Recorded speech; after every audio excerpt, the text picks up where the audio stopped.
Hello, Aquarius. I just did your reading. It was a big one. It was a big reading, and you are forced into living a different life, and there certainly are relationships on the docket.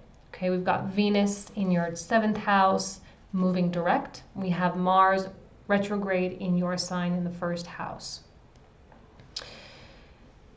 So much 12th house activity, and it's building up. We're building up to eclipse season, We're building up to the last eclipses that we'll have in your sign or on your axis, the Aquarius Leo axis.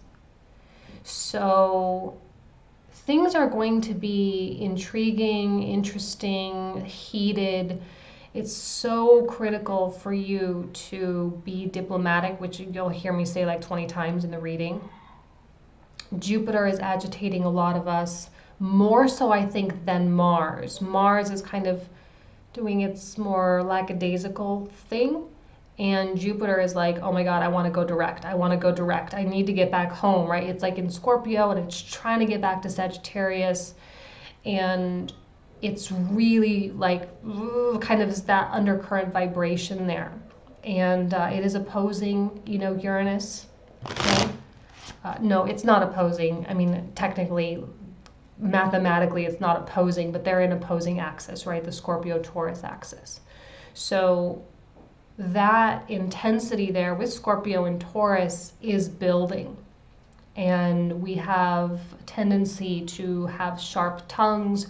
We have a tendency to say things. And I think someone, whether you or someone else, is absolutely going to just kind of all over the place. And it is going to rock your world. It is going to change your world. It is going to make you see the world in a completely different kind of way. And I think in many ways it is unexpected. Okay, so it's going to be an interesting month for you. It was one of the more intense readings that I've done so far this month. So you'll be fine. You'll be great. Stay mature, stay diplomatic, and it'll be over before you know it. All right?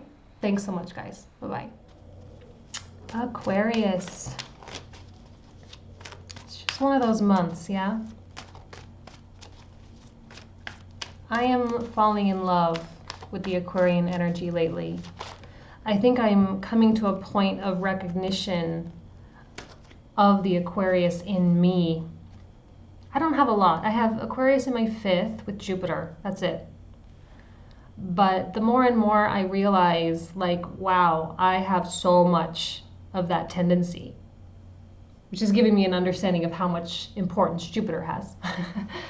Okay, let's go ahead and flip this over. Yeah, totally not surprised. You guys, you've been on my radar since December when Saturn entered the 12th house. Right? Saturn enters Capricorn. Jupiter is trying to come back direct. It will in the beginning of July, July 10th. And you are going to have a Mercury retrograde in your 7th house this month too. House of relationships and partnerships. A Mercury retrograde opposing a Mars retrograde is going to be an interesting mix for you in terms of your interpersonal connections. There is no doubt about it. You are someone else, right? You are not who you used to be.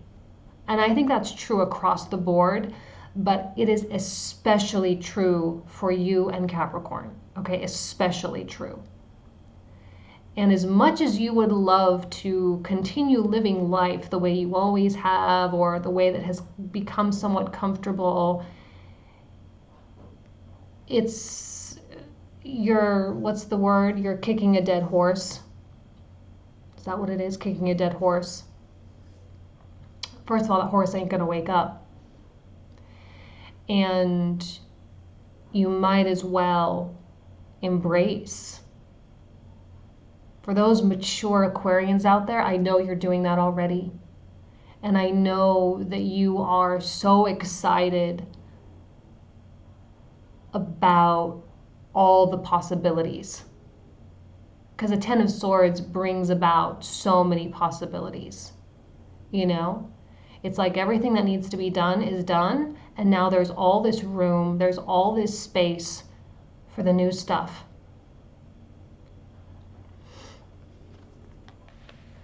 High Priestess reversed. Things are coming to light. You very well either could be talking to someone and you have something to say, or someone else has something that they need to say. There is no veil right now between you and other people, okay? First of all, your intuition is going to be really strong, right? Mercury retrograde, your insight into other people, plus the water stuff happening, you know, Neptune, Jupiter, and the sun in the water qualities. So we've got this trine going on. So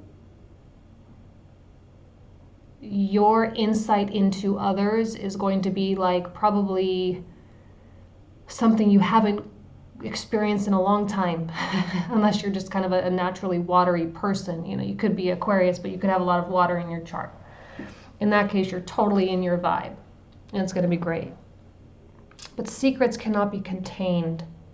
People are going to want to tell you stuff, and you're going to want to say stuff. First of all, if you are the one on the giving end, please be diplomatic. And if you are on the receiving end, please be diplomatic. I'm saying this to everyone, the energy is extremely fragile right now. There's a lot of irritability out there, and the people who are not conscious, the people who are not aware, who are not educated, they have an ability to flip the script really fast. They are feeling uncomfortable. They're not happy with where things are at, and they don't understand why. So they're making big decisions, they're doing really rash things, and that's fine because their lives are changing just like yours, and that's fine. That's kind of the essence of what life is. But there's a way to go about it that is less haphazard. And I always see this as secrets bubbling up to the surface. People cannot contain their secrets anymore. They can't keep it in. Okay? They need to get it out because it's healing for them, you know? And it will be healing for your situations. Yes, meditation. Yes, yes, yes, 100%. Meditation is so important for you and for the other people that you're dealing with. Okay? Think before you speak. And exhibit caution. Aquarius, you are such a, you are a focus for a lot of signs. Let's say this, okay? Because you are so incredibly different. And the way you approach life is incredibly unique. You know, you're not usually, especially a mature Aquarius, right? That you're not usually a person that determines their worth by whether or not they're in a relationship. You don't determine your worth by what you have materialistically. You don't determine your worth by anything that most people understand. You determine your worth by your intelligence, like a Gemini. You determine your worth by what you have to give, like a Virgo. You determine your worth by your sense of adventure, like a Sagittarius. I think that Aquarians, I've said this before, Aquarians are weirdly one of the most versatile.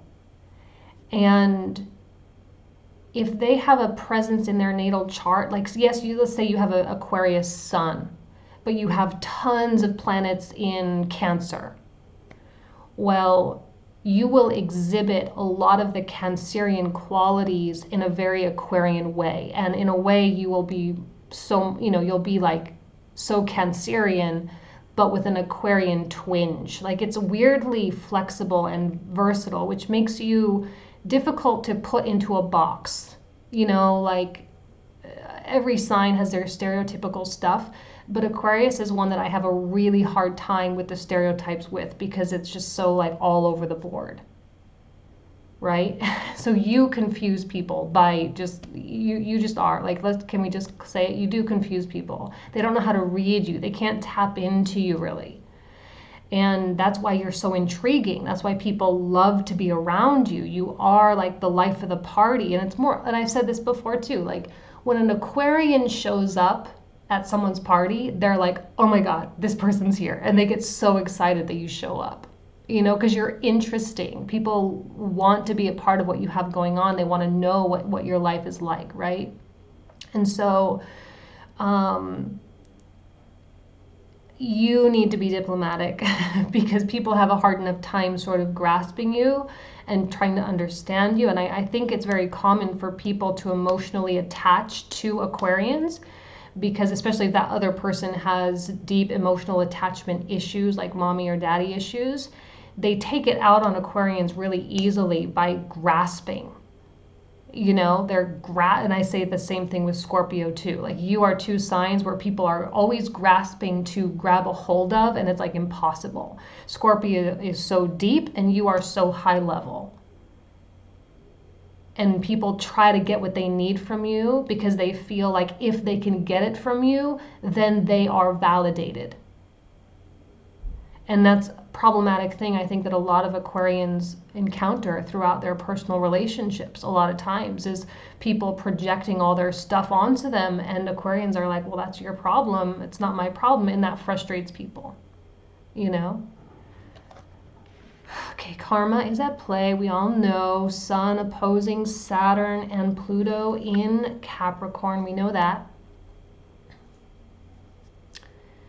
I don't like that justice is coming out reverse because it does indicate something not being balanced, something not necessarily moving or running smoothly. I think right now with Venus direct and Mars retrograde, those can kind of throw things off. That kind of transit, that kind of positioning or movement can throw things off where the masculine is very backseat and Venus kind of taking hold and sort of stepping into her power in Leo, which is like, boom, here I am. Look at me, listen to what I have to say, you know? Maybe this really is coming from someone else, someone sort of delving out their secrets or bearing their soul to you in some kind of way, you know? And maybe you, I don't know, there seems to be something that's not equal. Maybe you don't reciprocate. Maybe you don't feel the same way. Maybe you can't give that person or don't want to give that person what they think they need or, you know, whatever it is. Or maybe they can't give it to you. You know, I don't know how it's going to go for you individually, but this is something to know that this is very purposeful. Justice doesn't come out reversed unless it needs to get rectified. Karma is getting delved out really fast nowadays. I don't know if you guys have noticed that, but it's like really a lot more immediate. And this is something that the spiritual community talks about a lot, right? Because we're in this kind of period of the harvesting of souls, and the people that are at the higher vibrations will get moved or transitioned into the fourth density. And so it's like this sort of call, like it's like a call to action kind of thing. And it's like karma is like, okay, we want more people. We need more people to come to this new realm. We need this new density. Like we need these souls. And it's trying to pull people. And so it's delving out karma really fast, trying to get the scales as balanced as possible. Okay. Diplomacy, what did I say? I think this is you guys. There's two cards of Libra, by the way, if you are dealing with a Libran quality. First of all, I'm getting a kind of a mixture of diplomacy from them, okay?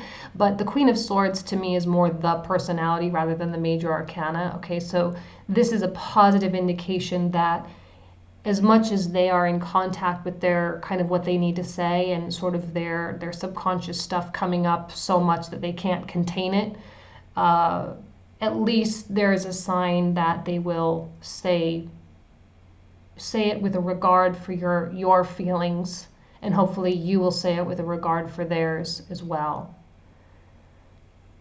Queen of Swords is beautiful. As a Libra ascendant, I love Queen of Swords because I'm like, and a lot of people don't like it because they are like, oh, she's so harsh, and yet, like, no, she's not harsh. She's just fair. If you are not doing anything wrong, then she's like one of the nicest, most amazing people ever. You know, she is warm-hearted. She is a queen. She is feminine. She is ruled by Venus. Like I said, Venus is kind of taking the front seat a little bit. Okay?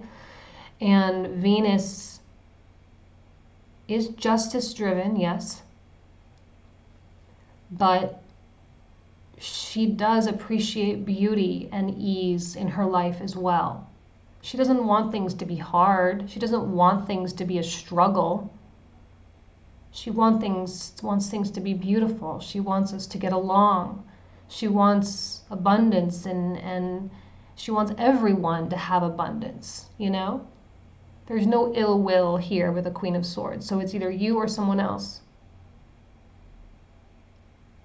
If you are dealing with, I don't know why, I feel like this person, whether you or them, is like dictating that now is the time for the Ten of Swords. Like now is the ending.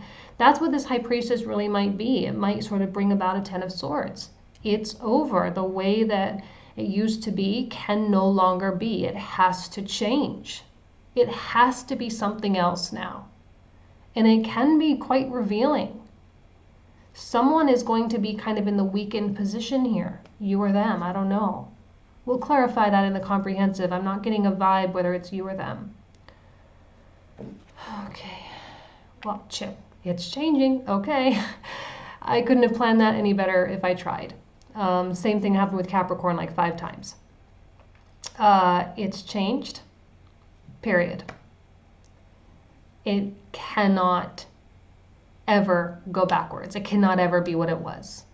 Someone is laying down the gauntlet in an interesting way. There is no fear here. Staring transformations straight in the eyeballs and being like, yeah, bring it on. Bring it on. This could be a rectification for a past betrayal or a past injustice.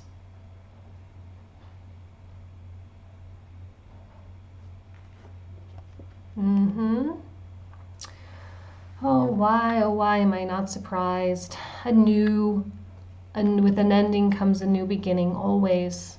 Always. The Fool is fresh. It's a breath of fresh air. It's free. It is innocent. It is someone that has a sense of readiness. Readiness for what needs to happen, readiness for the next chapter. Officially, this last sentence has been punctuated, right? There's a period at the end of that sentence, and the new sentence is beginning to get written.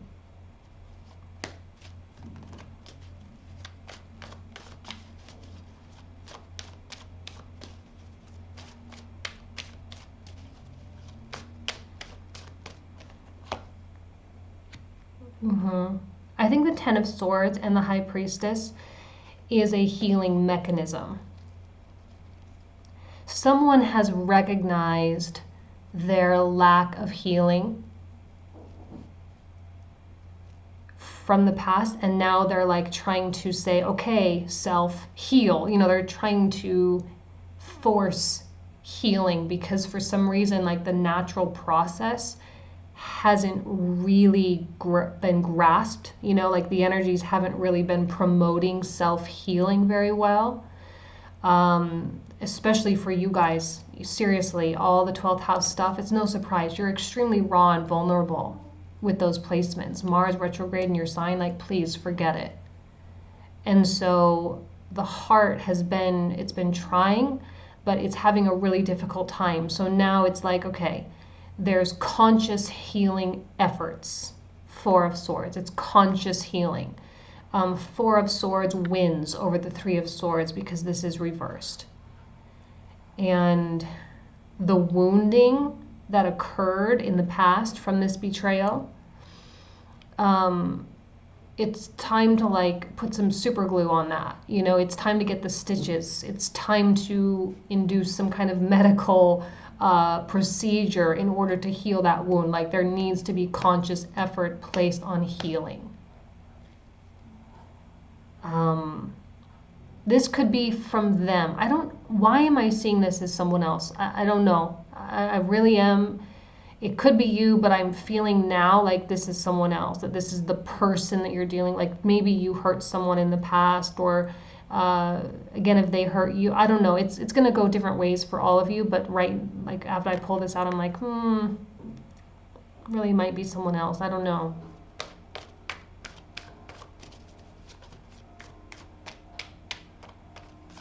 They're in power, though. The Queen of Swords, whoever it is in power. She's in control of how this goes.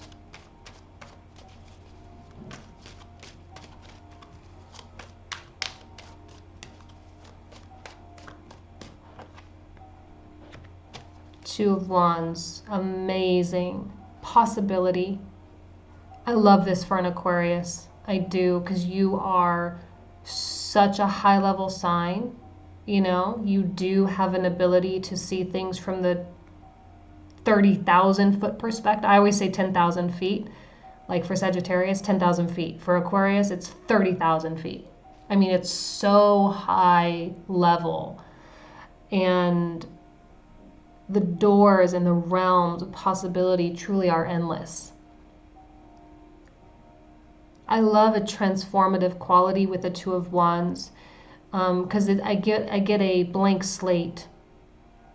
But, and I said this for another sign, I think. It's not an official blank slate. It's not completely empty. It's not completely zero. It's more like going back to high school with all the knowledge you have now. It's more like that kind of a do-over, that kind of a change. Going back to high school with all the knowledge you have now. Because the stuff doesn't leave you, you know, it doesn't disappear.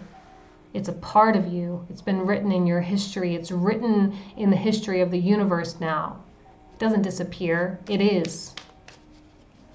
And so now's the time to apply the lessons that have been learned.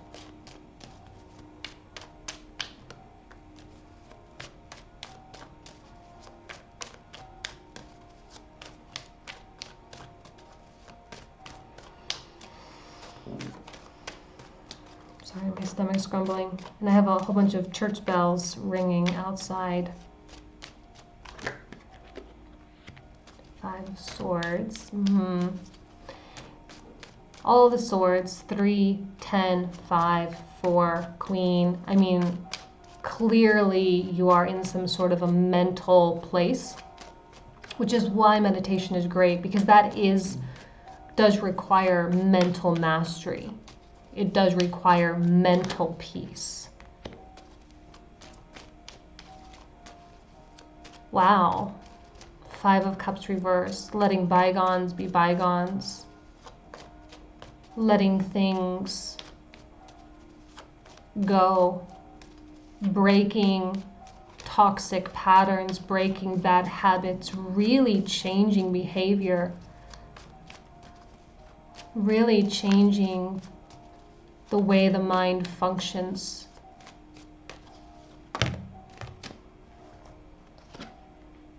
Okay, well, we got these 3 that fell out, the World and the Tower. Tower and Death and the Fool. These are very strong components, very strong and powerful energies at play. First of all, you can't fight it. You are being held to a new standard, Aquarius. And people around you are being held to higher standards as well. Because this is not going to fly. Justice reverse is not going to fly. It's not going to work. It's not going to be able to sustain in this new chapter, this new sentence that we're writing. Change is fast. You can expect on some level to be in a position of weakness. It's because of the Mars retrograde, okay, in your sign. It's kind of like your immune system is needing some extra vitamins, right? Which is why the Four of Swords is here. You need some extra vitamins. You need some extra spiritual vitamins, all right? So be sure to take your vitamins. Your immune system is weak, all right?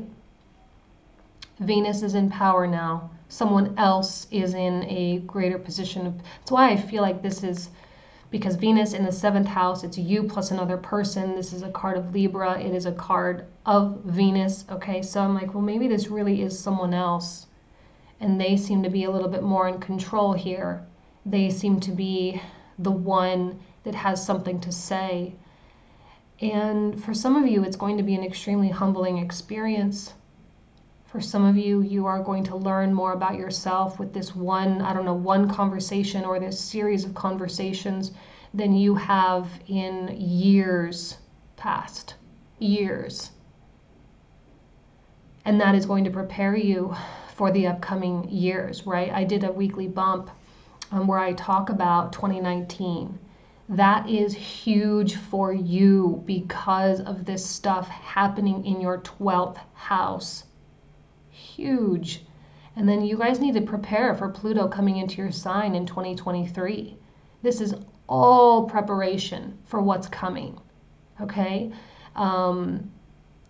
You are living karmic lives for sure. You are living transformative lives.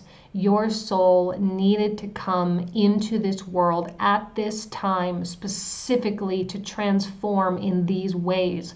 So now is not a time to shove this under the rug. Now is a time to learn from this, just as everyone else has to learn from this as well. This is a all across the board learning experience. And intensity is really tight, okay? Which is why diplomacy is important. So much to clarify in the comprehensives. Oh my God, so much. So I hope to see you there. But if not, then I will see you next month. Thanks so much, guys. Bye.